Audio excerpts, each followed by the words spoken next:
Good evening, everyone. Thanks for joining our program. This is HCCLA's Reasonable Doubt. I am your host, Jimmy Ardwan.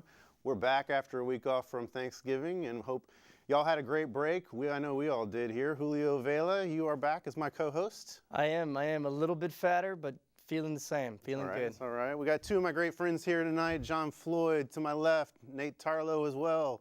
Guys, welcome to the program. Appreciate you guys coming on. Thanks for having us, Jimmy. It's going to be a great night tonight, everybody. We're going to have some great topics to discuss. We'll start taking your calls around 8:30, 713-807-1794 is the number. We'll also have Twitter up and going throughout the program. You can send us your question and comments at HCCLA_TV. You can also visit us at our website, www.hcclatv.com. You can look up all our past episodes, our past 60-second law lessons, and get other general information about the show. We also have a great blog on there with some very useful information and contributors from the Harris County Criminal Lawyers Association.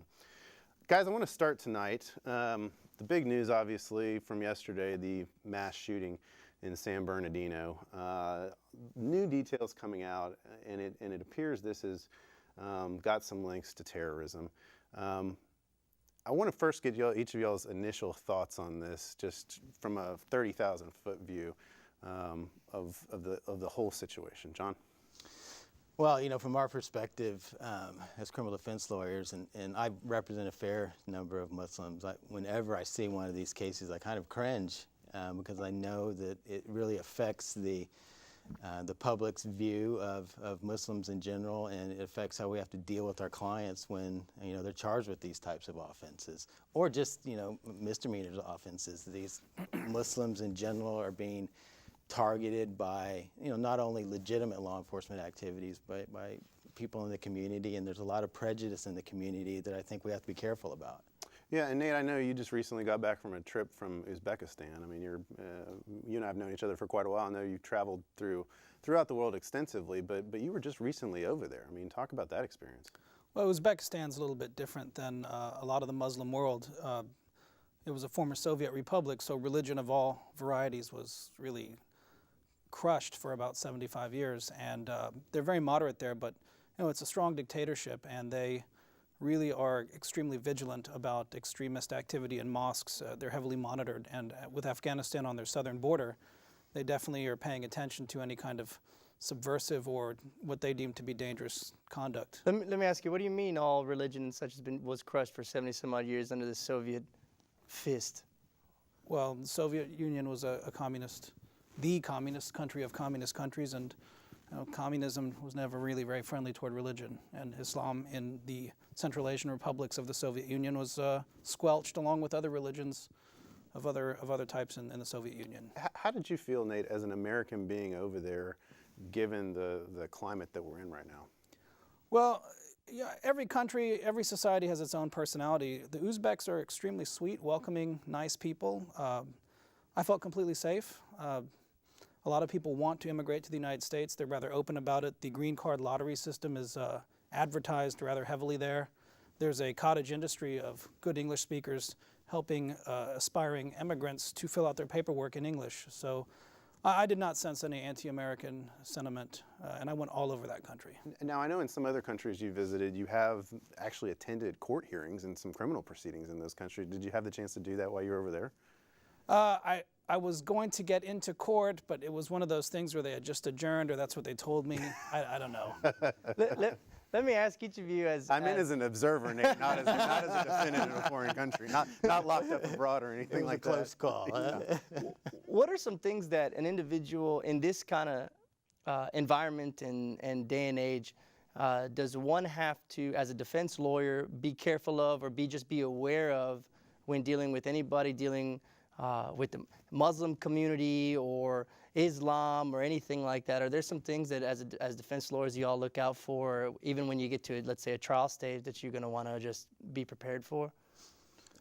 Well, you know, it's a real growing concern, because not only, you know, it's a fairly large community in Houston, so we have a lot of Muslims that are involved in the criminal justice system. And it is, unfortunately, it's a factor we have to consider. You know, the clients know it. Most of them are concerned or afraid of putting their life in the hands of a jury, especially in Harris County, because they feel that there is this prejudice out there, and they feel like they won't get a fair shake. And so we have to be very careful from the very beginning of these cases to set up a voir dire that really kind of directly addresses these concerns with the potential jurors so that we can try to get an honest kind of assessment of where people stand. I think, Julio, as defense lawyers, we've all, at some point in our trial careers, been surprised at the level of honesty that potential jurors will share with you. So, to add on to Mr. Floyd's point, go ahead and ask. And half the people might just say it to get out of jury duty, but a surprisingly high number of people will tell you how they feel and be rather frank about it. Yeah, now we have a very big terrorism prosecution going on right here in the Southern District in federal court in Houston, and that's the case against Asher Khan of Spring, and he just recently received a bond appeal from Judge Lynn Hughes, and he's accused of trying to travel to Syria to fight with ISIS. Right. I mean, it's a pretty serious allegation. His lawyer, Tom Berg, who you and I know very well, John, of course, is defending him and says this is a pretty thin case that the government has. Right. Regardless of the nature of the allegations, everyone's still presumed to be innocent and has a right to a bond. I think Asher Khan was fortunate in that he landed in front of a judge who understands that and believes it. For the viewers out there, can somebody talk about what he's charged with or what the allegations are?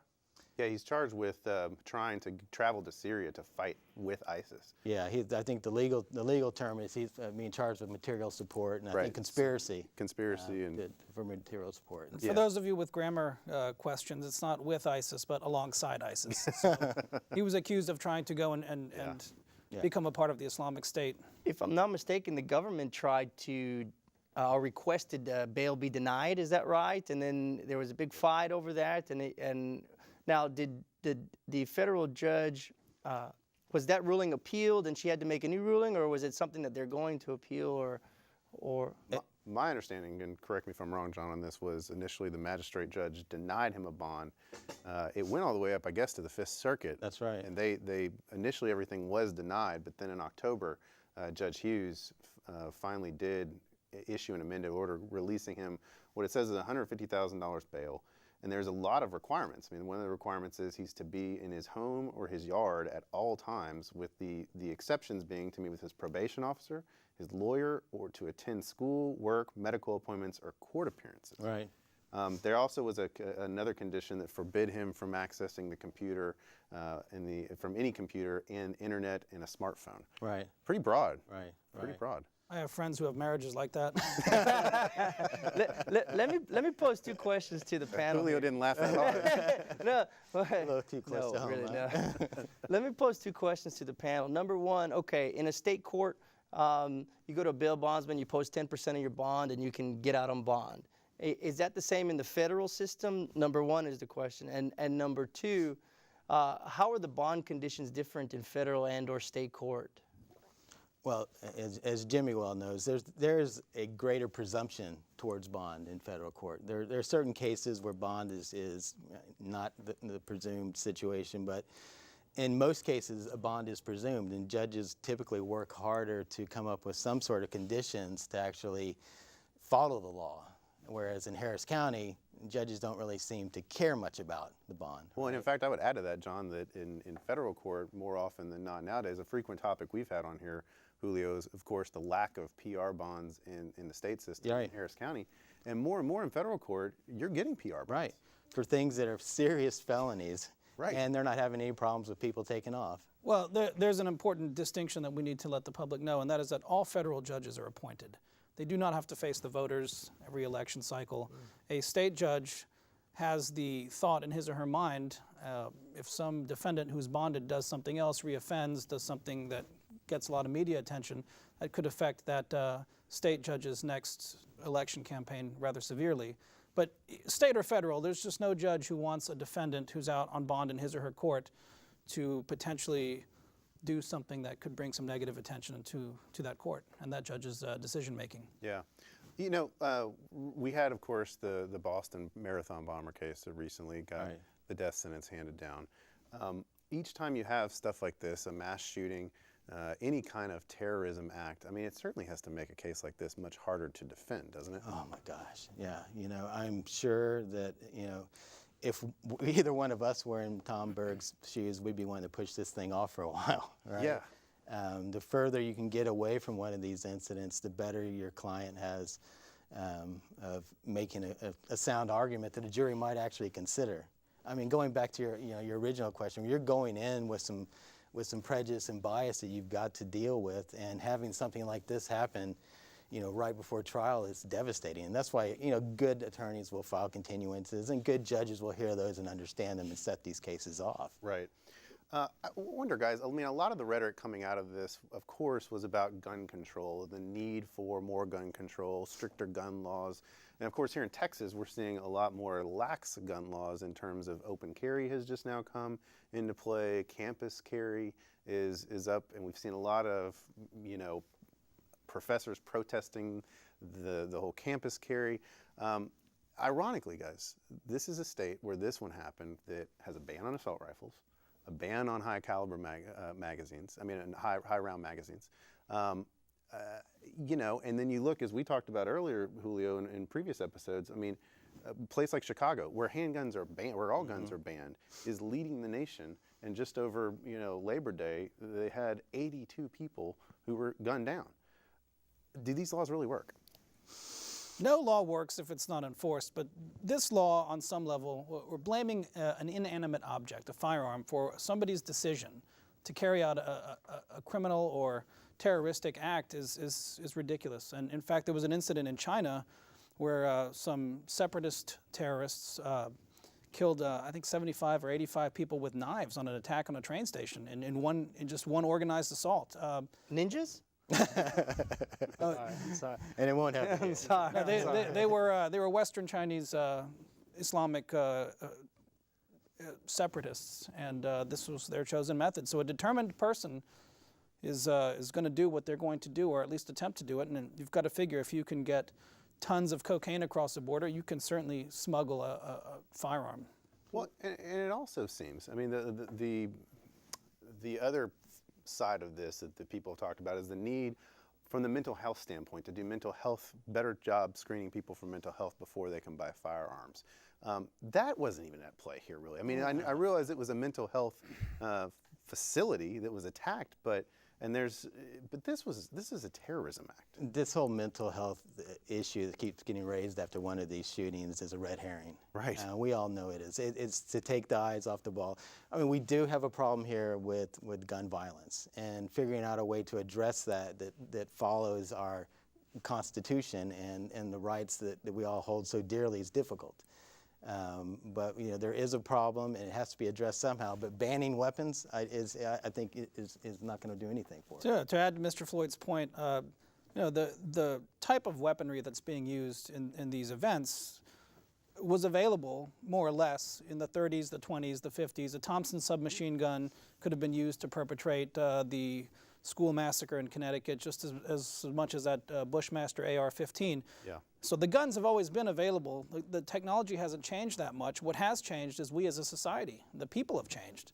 So in fact, guns are more heavily monitored today than they were in the 20s and 30s. So again, to blame an inanimate object for somebody's decision making and carrying out that decision is just a wrong diagnosis. And I think all these weapons were purchased legally. Most of these shootings, they've all been purchased legally. And so the issue about whether these things are being procured by people who have felonies or who have mental illnesses, that's all just nonsense, trying to take the eye off of the real issue here, which is what's going on that's causing people to act out in this particular way.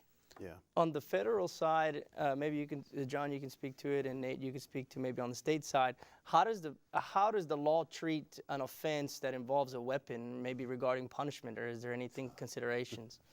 Well, in both courts, it's handled pretty seriously. In the federal courts, they give you, there's mandatory minimums that come into play, there's enhancements that come into play. The Fed courts, they don't play around with guns at all. I can speak from personal experience last week. Not something that's great, but I tried back in August a robbery case that was originally a state robbery case, but the feds picked it up, and they charged underlying each of the robberies what they call a 924C count, which is using the weapon in connection with a crime of violence. Well, Right. guess what? Each of those, the first one starts at a 7-year mandatory minimum, and each subsequent count that's charged is a 25-year mandatory minimum stacked on top Right. on each one. Now, is that a deadly weapon or firearm? It's a firearm. Really?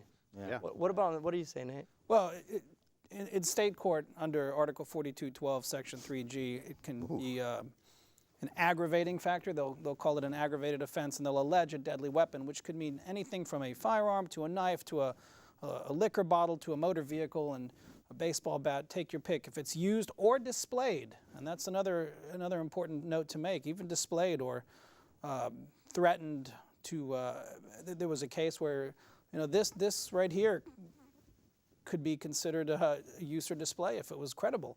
So not only can it affect the possibilities for plea bargaining and how things work in the court, but even after court with parole availability and eligibility, it follows you all the way into the penitentiary. The real question is, where do I register these? No, but in all seriousness, in your travels around the globe, are there differences in how guns are treated? And Nate, you've been all across the world. Do people have guns? Is guns a real serious thing, or what? I mean, well, it depends on where you are. In certain countries, like in a place like Yemen, a gun is almost a fashion accessory. And I don't mean that as a fashion accessory, but something you would wear with you due to the fact that law enforcement and government protection of its citizens is so sparse and weak that with the tribal conflicts they have amongst themselves, that you have to be armed because your tribal enemy might be armed. In other societies like Switzerland, military-grade firearms are in people's homes for reserve duty with the military, and they conduct themselves in a very law-abiding and nonviolent fashion, and they don't seriously have a gun violence problem in that country.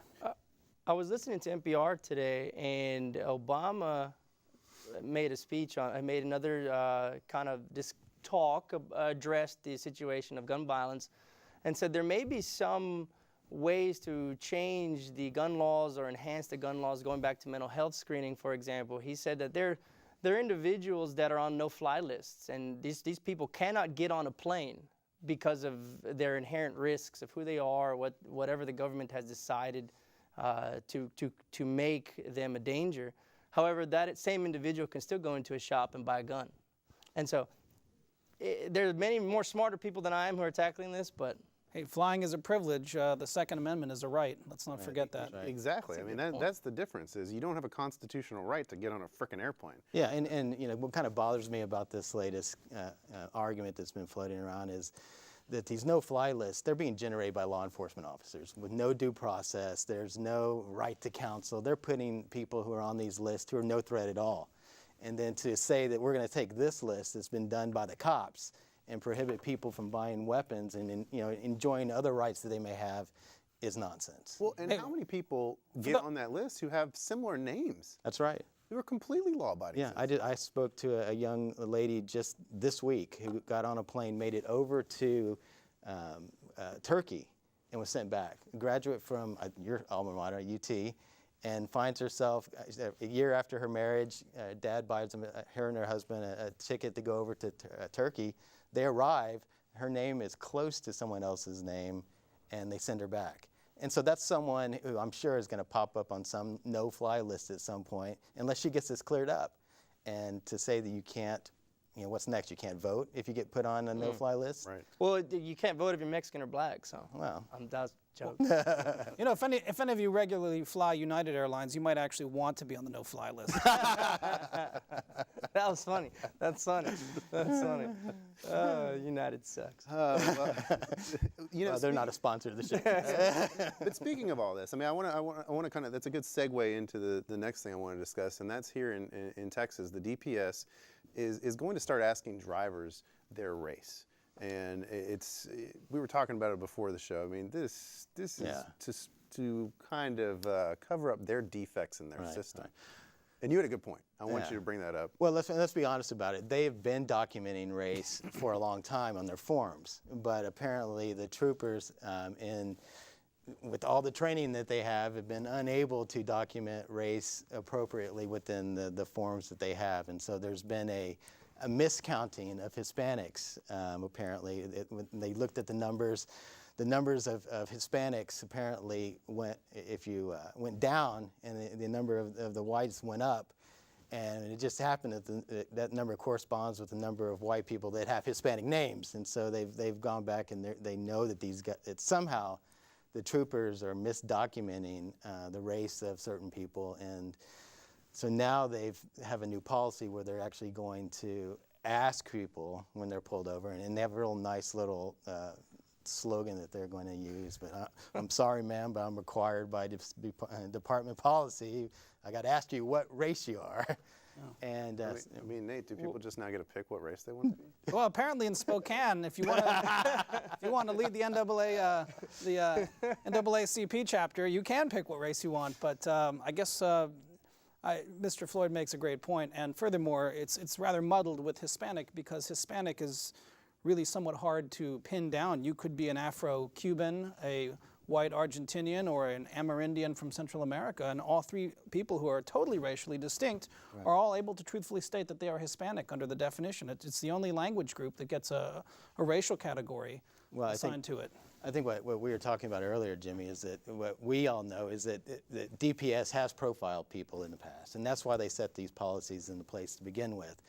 And obviously there were some officers that had continued to profile, and they fixed the books to make it look like they weren't profiling. And so that's what's been going on. They're not going to say that directly, but that's what's been going on. And so to remedy this problem that a reporter found, they're going to now start up with this new policy. So don't be offended if you're asked. Right.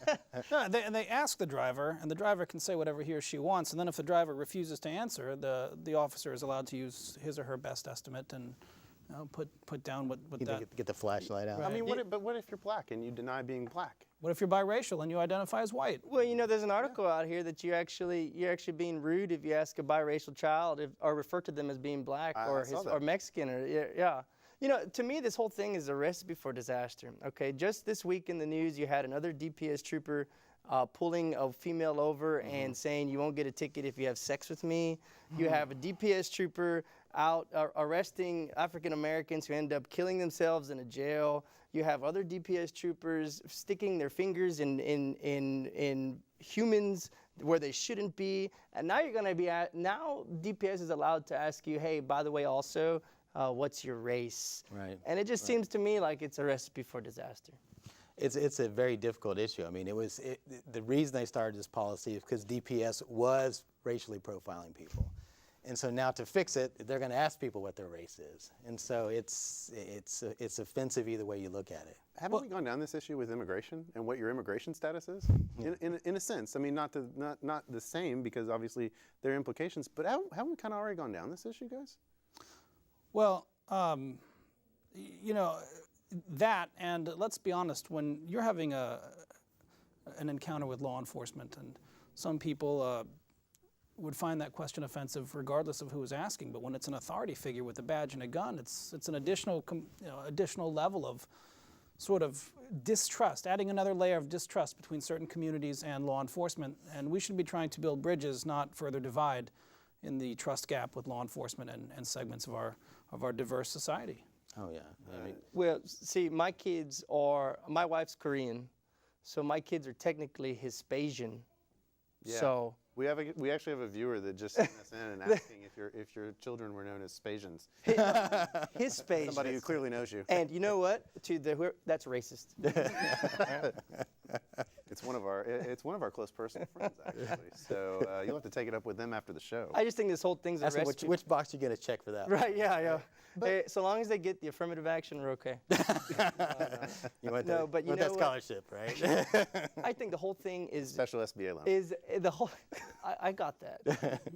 The whole thing is a recipe for disaster for DPS, and I'm looking forward to the open records request that all the competent criminal defense lawyers out there are going to be requesting, and very well may shed some light and on some DPS corruption or some mishaps. Well, and this is going to be a big issue because here we are, guys, in the holiday season, and DWI enforcement's getting ready to kick off big time. I mean, you're going to have people getting pulled over left and right. These troopers are going to be able to start inquiring about race, and that may open the door to a Pandora's box of things. It's going to be part of the test, right? If you can't get your race correct, you're going to prison. Right? That's why my default. Look, I had no problem with DPS categorizing me as white. Okay, so white, Caucasian. That's who I am. I swear. But getting back to the DWI thing, guys. I mean, we're coming into the season. This is going to be a big issue, and I think it's important for us. This is our first show back from the first holiday, but there's going to be holiday parties out. People are starting to throw their Christmas parties. This is going to be the prime time for those DWI task force to be out in full effect. And you guys got any advice for our viewers on what they should do other than taking Uber and cabs? What they should do if they're pulled over? I stand behind it. Don't drink and drive. Yeah. I mean, I'm not going to change my advice. If you drink and drive, even if you are not intoxicated, it's not illegal to drink and drive, provided you are not intoxicated. You risk looking bad, and looking bad is enough for a probable cause, which is enough to get you arrested, which is a serious inconvenience. And I'm sure you would rather spend the money on Junior's Christmas gift than on the bail bondsman and lawyer. So be smart and designate a driver. Are there any intoxication offenses on the federal side? I mean, are there anything like that? Sure. You get arrested on federal property. Yeah. Oh, yeah. In a federal park, you have a few too many, you get arrested, and you show up in magistrate court, and it's got a rude awakening, right? You go down to Corpus Christi, you're on the National Seashore, or if you're, happen to be on one of the bases around San Antonio, you can get. It's a federal offense. Yeah. And let's get back to that issue about the holiday parties and things. Look, there are more impaired drivers on the road at this time of year, and you can hardly blame law enforcement for safeguarding the public. And there are a lot of good DPS troopers out there. I've encountered them, honest, decent, hardworking men and women protecting us. And it's not their decision if they ask you what's your race. It's a policy that came from way up the food chain, way up the chain of command, and it doesn't make them necessarily up to no good if they're just having to follow the procedures set for them. Well, and so DPS really has a duty to get this policy out in front of people before the holidays. I mean, if you're going to have people who might have had a drink or two, who are not drunk and who are fine to drive, and you start asking them questions that are unusual about their race, there are going to be some people that are offended. And so DPS really needs to get out ahead of this thing and announce this policy and do some PR so that people know what's going on. Are there, we get a lot of questions on DWI checkpoints and such, I think, and how they mask them is, or how does DPS get around, or the government gets around saying this isn't a DWI checkpoint? What have you seen? Most of the cases I've dealt with have just been regular traffic stops, whether they stemmed from a lack of using a turn signal or any other of the myriad different traffic violations that one could commit and does really actually commit anytime one drives. I don't encounter a lot of checkpoint cases. Well, the seatbelt checks. Yeah. Well, they still are.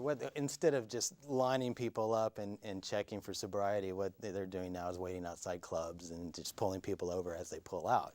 Yeah. And so, I mean, there's other ways of kind of accomplishing the same thing. Like you said, it's a seatbelt, or it's a blinker, or it's a sloppy turn, whatever it is. And so there's other ways that they can account for just as many stops. There's a million different reasons to pull somebody over, and all you need is reasonable suspicion, which is a rather low standard, and it's quite easy for law enforcement to make that and say, no, this is not a checkpoint, this is reasonable suspicion at work.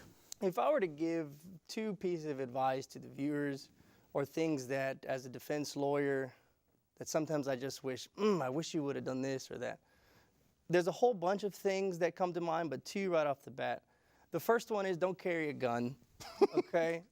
Don't have a gun in your car. If you're gonna be drinking and driving, or you've had one or two, don't have a gun in your car. Keep the gun at home, because like we just talked about, that's gonna affect your punishment or your, on how the government views your case. That's right. Number two is when they start asking you questions about when was your first drink, when was your last drink, where were you going, and what time did you leave?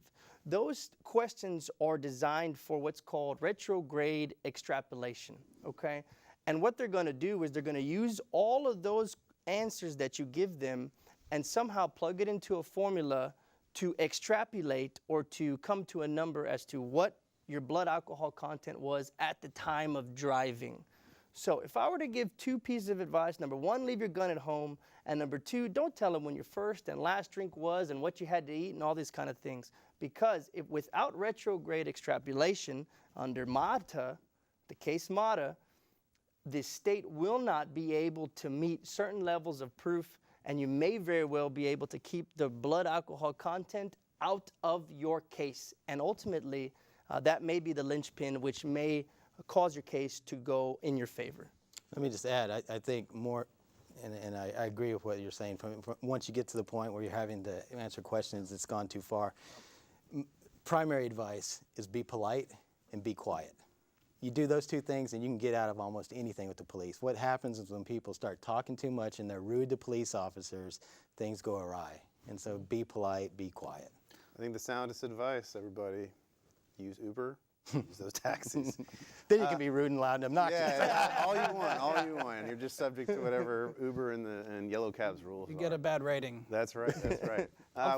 We've reached the halfway point of the show now. It's 8:30. We're going to take a little break and send you to our 60-second law lesson this week with David Ryan. David, take it away. Hi, I'm David Ryan. I'm here to talk to you about collateral consequences. Collateral consequences are what can happen to you as a result of a conviction in a criminal case. For example, if you are convicted of shoplifting or theft, you can be prevented from ever serving on a Texas jury. If you get a DWI and you're convicted of that offense, you're looking at a driver's license suspension of at least 90 days, and in most cases a full year. Even small amounts of marijuana can result in a driver's license suspension, and even more importantly, can affect your ability to get financial aid in order to go to college. You don't always have to be convicted for there to be collateral consequences. For example, in family court, it can be used against you if you took a deferred on harassment or assault, as well as a few other offenses. If you are an immigrant, collateral consequences can affect your ability to remain in the United States. I'm David Ryan, and this is your 60-second law lesson. Thank you, David. Great advice for everybody out there. We're going to start taking your phone calls right now. 713-807-1794 is the number. We'll put it at the bottom of our screen. We got Twitter up and going. Send us your questions and comments right here for John Floyd, Nate Tarlow, myself, and Julio Vela. I want to start. We got a question coming in on Twitter, and John, I think it's a good one for perhaps you and I to take. But it asks, if the feds arrest and charge someone with an offense, but are flatly wrong and dismiss the case, can it be expunged? As far as I know, it cannot be expunged. I mean, there is no federal expunction statute, and so unfortunately, the answer, as far as I know, is no. And that's a real shame, isn't it? Because I mean, a ton of federal cases get dismissed. That's right. Every day. That's right. That's right. And they just stay out there on the permanent electronic record that's public, that anybody can access. It is public. And it's also a shame that we really don't have any jurisdiction to go after some of the federal records when we have a state case that's expunged. So there's the limitations there. Yeah, and with those conspiracy cases in federal court, I mean, they will take some of the more peripheral actors who really haven't broken the law and try and catch them in this big net that they cast, and then they'll dismiss it later when the case is really lacking. And there you have it. In the information age, a permanent record is generated. Yeah, and in this case, with the feds being all electronic, it's an electronic record that somebody can easily, all they have to do is get a Pacer account, search your name and find it. And they only need that now. There's services out there that are downloading all these documents. All the PDFs that are available on Pacer are popping up on all these legal case search sites everywhere, and so everything is there. Yeah, it kind of leads me to the next thing I wanted to talk about, of course, coming off Thanksgiving. Last week, the president, as all presidents do, he pardoned a turkey. Great, feels good, you pardon a turkey. Big deal, right? I mean, we're talking about the inability to get a federal expunction. Right. We've talked, he goes and makes a trip out to Leavenworth Prison out in Kansas. Mm-hmm.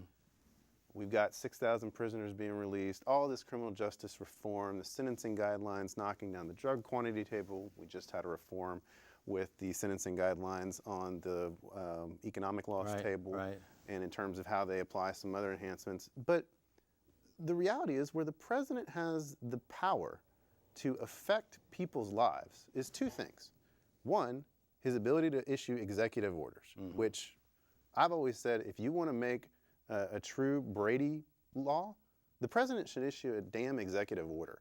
ordering all U.S. attorneys to turn over everything and make Right. it an order, an executive order. Yeah. That would solve all the problems real quick. Right. But second, the pardon power.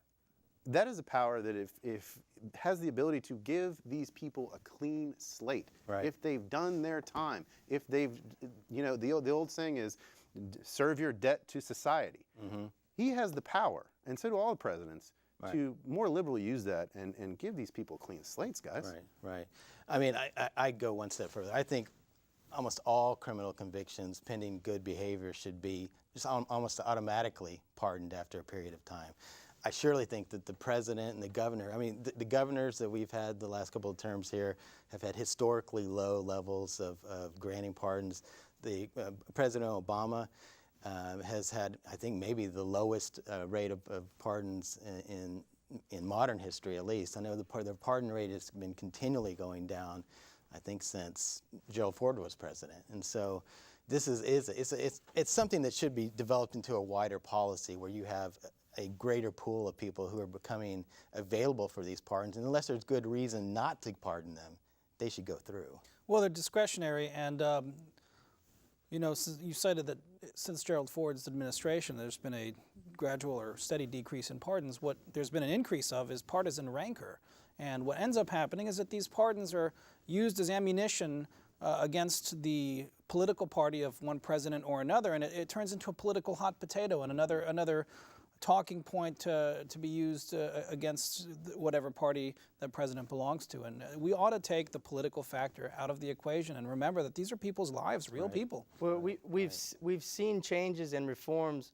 I mean, take Texas. As of 9/1/2015, Senate Bill 1902 has allowed for non-disclosing convictions, final convictions, not deferreds and these kind of things. We're talking you did some time in jail, and if you meet certain qualifications and you wait certain waiting periods in the interest of justice, you can actually petition the judge to seal your record up. And I say a state like Texas, this isn't something that's happening out in California or these other places, but the state of Texas. And so I think the people are realizing that because of this mass incarceration of drug offenses or low-level offenses and the over-criminalization of things, that there's these individuals who really don't deserve to have their entire life derailed or put off on some of these lower-level offenses. And so now, starting 9/1/15, convictions after that, certain types of offenses and for certain people, you can actually seal your record. And I think if on the upper levels, where the president or in Congress, they see these movements on the state level, we very well may be able to see more pardons or more clemency type things happening on that level. And Jimmy brought up a good point. With all this being online and electronically available, you can never finish your sentence. I mean, people always know that you had this case. It's always there. You got websites up there making, their money, putting up other people's criminal convictions, and they never go away. Mugshots.com. Yeah, I mean, you yeah, can't get this stuff off the internet with turpentine and a wire brush. I mean, it's even if you get the expunction or the petition for non-disclosure granted, you still have the next threshold, which is figuring out how to scrub all the internet searches. Right. It's become just almost possible to ever do your time and move on and redeem yourself. Or what if your case is just dismissed? You still have the fact that you were arrested and charged, and you'll have to chase every website all over the planet. It's a burgeoning industry now. Yeah. To be fair, I charge a moderate rate to clean it up off VelaMugshots.com. I don't have that. I don't own that website. Well, really, the reality is that cases that are dismissed, they should all just be automatically expunged. It's ridiculous that they don't, given the technology and given the fact that this stuff is publicly available so easily, this stuff needs to go away. Well, there are states, actually, if you complete their equivalent of deferred adjudication, where the sealing process is an automatic procedure that follows by operation of law. Well, you look at the liberal state of Louisiana. Yeah, and Iowa's one too. Yeah. But this state is not one of them. No, unfortunately not. Guys, over while we were away, there was a big expose article in the Houston Chronicle about the Harris County Jail. And this is not the first time that the jail has been featured for all the wrong reasons.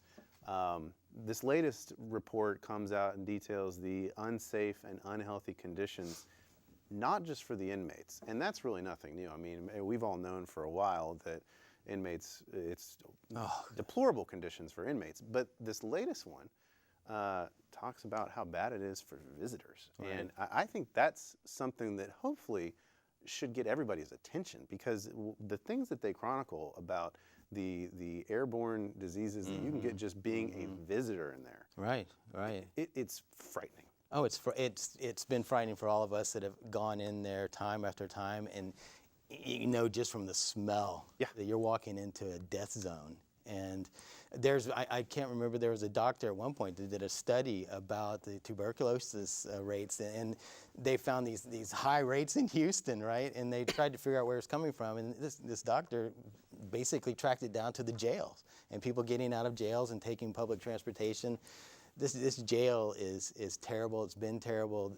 There's something has to be done about this. No, well, let's consider. I mean, we as lawyers have gone to jail to visit clients. We've all been there during general visiting hours when the public is coming, and you know, it's like a cattle call. And what you always see is people bringing little children to see somebody incarcerated. And I always wondered, like, you know, this child is going to be exposed to pathogens of all types, and is either going to walk out of here with quite an immune system or quite a tab at the doctor's office, which we as taxpayers may end up having to foot. Or worse. Right. Right. I mean, be damaged. Yeah. Right. I mean, some of those. They have some super staff. Some of the things that they detailed were just abhorrent, to say the least. And I can't imagine what would happen to a child's body. And like you said, Nate, I mean, there are tons of them every Friday and Saturday. And if the child's not there, I mean, the spouse or the girlfriend's going in and picking it up and taking it home to mom and to child. And I mean, it's creating a real health concern for our community to treat these people the way we're treating them in Harris County Jail. And let's not forget, now this is an extreme case, but when Ebola was breaking out, there just were no more flights to and from Liberia, period. We live in the most diverse city in America, and somebody could be getting off a plane from anywhere in the world with having been exposed to anything in the world, and then is put in a wildly overcrowded jail facility if he or she is arrested shortly thereafter. And we all know that crowded, densely packed environments are breeding grounds for epidemics. And that's what we have in the Harris County jail system, because we don't have, like you mentioned, personal recognizance bonds readily available to just have people booked and released without actually going into the general population. Yeah, there's no reason. I think the statistic varies between 70 and 80% about the people that are in there awaiting trial.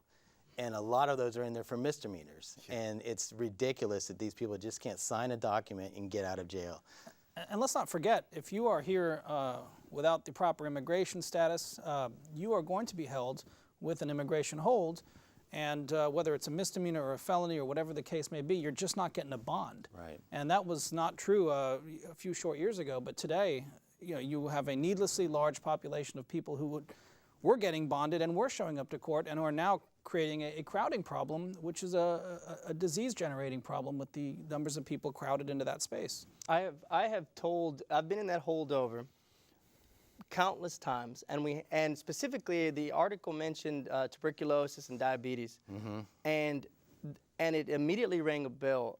I see individuals with tuberculosis and diabetes in that holdover being held, awaiting a trial, generally in misdemeanor court, without the proper medical treatment. Right. And I know that if these guys don't get their medicine, they're going to die, or they're going to come really close to it. And I say this somewhat in jest, but it's really no laughing matter, in the sense where they tell me, I haven't gotten my insulin.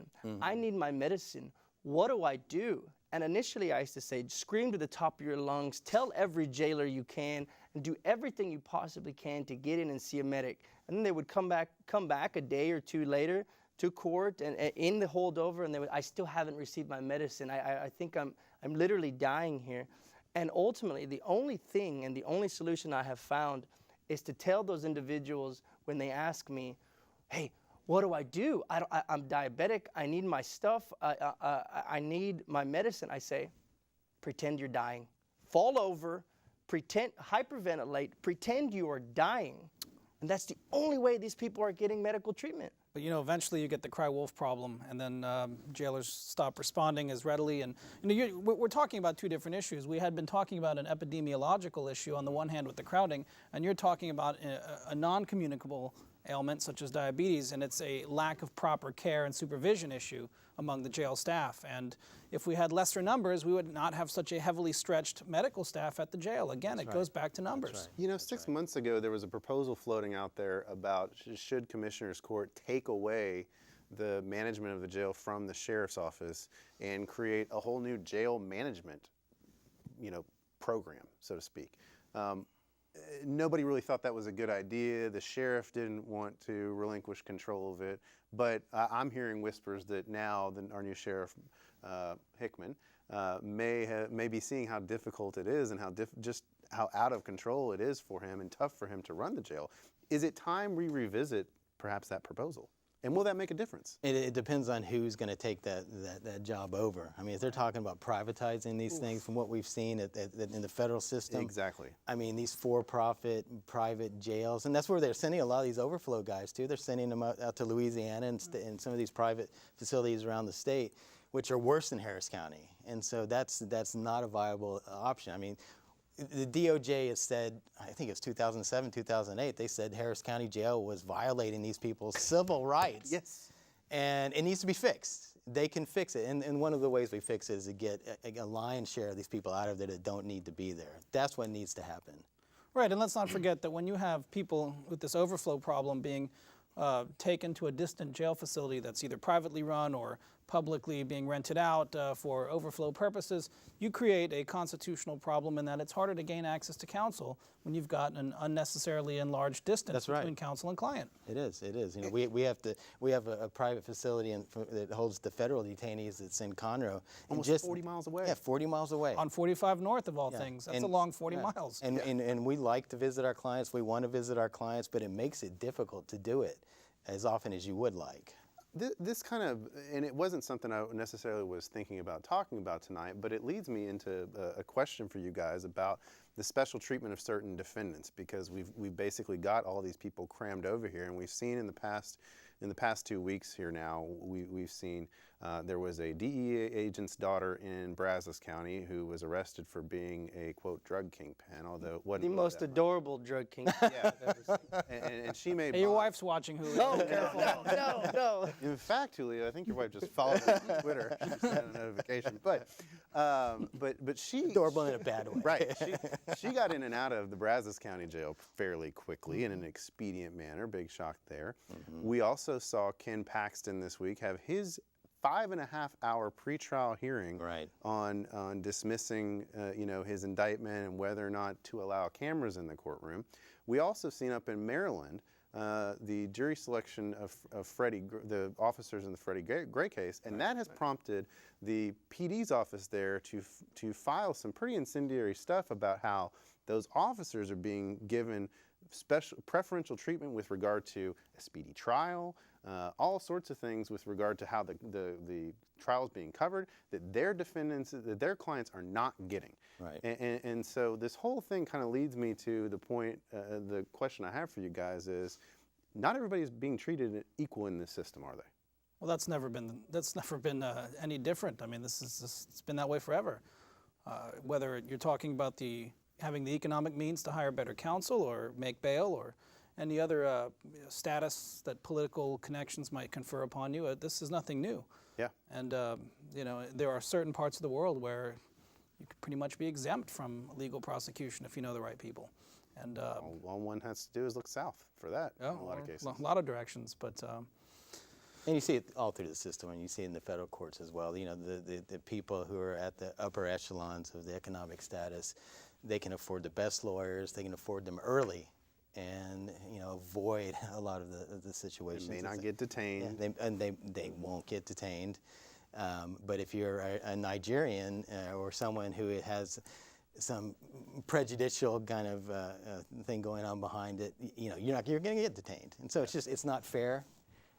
Even if you're a citizen from a foreign country, a lot of these judges will detain you. It's not fair. We got our first phone call of the evening, so I want to jump on and take our first caller. Hello, welcome to Reasonable Doubt. Hello, these are Great arguments for ending the drug war. Hear, hear. Can you beat a detoxifier by chewing on activated charcoal? And I'll hang up. Good show. By carrying on what? I think he said by chewing on activated charcoal. No, no, no. There are all kinds of tricks. Eating, like you suck on a penny or charcoal, those things will not inhibit these machines or instruments from detecting the amount of blood alcohol or drugs in your system. However, A lot of cases might make it worse. well, that's what I was about to say. However, Make you look like a drunk, right? there's a lot of when you're eating charcoal on video, you work a deal.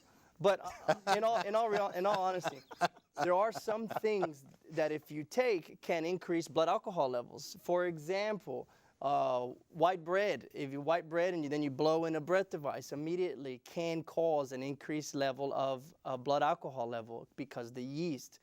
Additionally, a recent article last week came out where if you want to get intoxicated faster, you use the diet sodas, Diet Coke, Diet Dr. Pepper, and somehow it metabolizes alcohol in your system faster. So in reality, you may think you're at a 0.06 or 0.07, but in reality, you're a 0.09 or 0.1. Well, caller, also, science is a blessing and a curse in this profession. DNA has exonerated a lot of people, and as science has advanced, some very good things have come of it. But by the same token, you're not going to fool some of the advanced science techniques with charcoal and pennies, and they're way, way too sophisticated to be compromised by that. Going back to what John said, be polite. Don't say anything, and you'd be amazed at what you can get out of. With a good lawyer. With a good lawyer. Goes back to the quality of counsel. Okay. I want to kind of wrap everything up for the last minutes. If we get some phone calls, that'd be great. We still got Twitter up. If you got any questions or comments, please hit us up. 713-807-1794 is the number. This past week, or this week actually, we saw State Representative Ron Reynolds get convicted of a misdemeanor for barratry. Montgomery County had tried him previously on a felony. They couldn't get a conviction on a felony charge for this, but they were able to finally get him on barratry charges and get a conviction. He got 1 year in jail. Well, let me, to make sure we got the procedural history right, I think they rendered a verdict of guilty, but a mistrial was declared. That's right. There was a mistrial declared because some of the jurors I guess they must have gone online during deliberations and found out that all the other lawyers had worked out deals and pled guilty and were charged in the same case. And so, This individual had the misfortune of being a lawyer and a politician. If he had just been a used car salesman on the side, he would have completed the triple crown of disliked professions in our society. So he was, somewhat fortunate to get what he got on some level. Well, what's interesting is that he was also charged initially in Harris County, and his case was dismissed in Harris County because he was fortunate enough to get caught up in the scandal where the DA's investigator stole some comic books. Comic books, yeah. Right. What's his name? I know his name. Recently tried an arson that he was involved in way back. Blevins? No, it wasn't Blevins. I don't want to misspeak, but yeah. So do you know that story? Yeah. So maybe you can explain it better than I do. I think it involves. Before we get to that story, let's jump on the phone because we got another call coming in. I want to take them before we have to wrap up. Hello, welcome to Reasonable Doubt. Thanks for your call. Yeah. Hi. Hello, guys. Hi. Could you guys talk a little bit about what all it involves, like whenever you try to seal your teenager's crimes or things that he's done? Sure. You're nodding your head. You want to take it, Julio? Sure. Nate, do you know a little bit? Yeah. Well, if you're teenager's a bit of a loaded term because at 17 you're an adult per our legal system, or you could be below 17 and still certified as an adult, and that triggers some different treatment as far as sealing of records is concerned. Juveniles, it's a lot more of an automatic and easy process. A juvenile is defined as somebody under the age of 17. Again, though, that can be somewhat malleable given certain circumstances and certification procedures. But it depends on the age of the teenager, and if that person is charged as a juvenile and certain outcomes occur, most outcomes really, those records can be sealed rather easily. Well, first you got to go back to the court, and the court that had jurisdiction over the teenager's case, or assuming it's the child's case. A couple things, good pointers that you want to know is, number one, there's no filing fee. So you can do this without incurring significant cost other than maybe your lawyer. Number two, in general, juvenile records are not public records. Correct. And so going back on what Nate was saying, most of the stuff's not available to the public anyways. But if you wanted to go one step further, you could file an application to seal juvenile records in the jurisdiction that had power over the case without a filing fee. And if you qualify, it can be an automatic type of thing, so it's a shall. So they're entitled to it if you qualify on that end. It says you have to do something. You have to file this motion. So. Yeah, and the word teenager really could mean a lot of things. It certainly can. Jumping back to the conviction on Bear Tree, one of the questions I wanted to pose for you guys, because we've now seen this earlier in the year, we saw another lawyer get convicted in federal court and get sentenced to 15 years in prison, excuse me, in federal prison for trying to allege that he had ways to get cases dismissed, which he didn't. In this case, barratry, of course, is for those who don't know, is the solicitation of cases by lawyers, which is not only illegal but unethical as well. And it seems to me, guys, that there seems to be an uptick in unethical practices by lawyers to me. I'm sure it's always gone on, but it seems like to me with the number of lawyers that are out there, the competition that's out there that seems to be driving people to make certain statements on their website or their business cards or whatever, that we've seen an uptick in unethical lawyers. And I think that we have. I think it's a function of a large population. There's a lot of lawyers. We see a lot of lawyers, and lawyers are just like any other population. You have bad lawyers and you have good lawyers. But something does need to be done about it, and I think that having just a zero tolerance policy towards lawyers that do things that cross the line, the bar needs to get more active. There's a lot of lawyers that do things that are hurtful to their clients, that are stealing from their clients, that are frauds. These people shouldn't be practicing. I feel the same way about prosecutors who violate Brady or who intentionally commit some sort of misconduct, and people go to prison for that. These people should not be lawyers anymore, and I think we all suffer from that. Yeah. No one believes us anymore. No, we're not an honored profession anymore because of some of these antics that we see. Nate made the joke about the three-headed monster, and that might be inappropriate. What? No. Used car salesman, politician, and lawyer. Yeah. But you bring up a great point, Mr. Floyd, and that is that there isn't just one remedy available through the courts. There's also an administrative remedy through the state bar, and they should become more active and really take this very seriously. And on that note, guys, we have to wrap things up for tonight. Appreciate you guys, John Floyd, Nate Tarlow. Appreciate you guys being on. Julio Vela, as always. Hook 'em. Man, we are going to get slaughtered. Look, I have the faith. It's so bad they moved the game to 11 a.m. because nobody needs to see that crap go on. So you can sleep in, right? Yeah, so we can sleep in. Hook 'em. But, we'll see what happens. That's all for this week, ladies and gentlemen. We'll be back next week, 8 p.m. Go check out our website, www.hcclatv.com. Get all our past episodes, past clips. We'll have highlights up tomorrow on Facebook. Follow us on Twitter as well. Good night, everybody.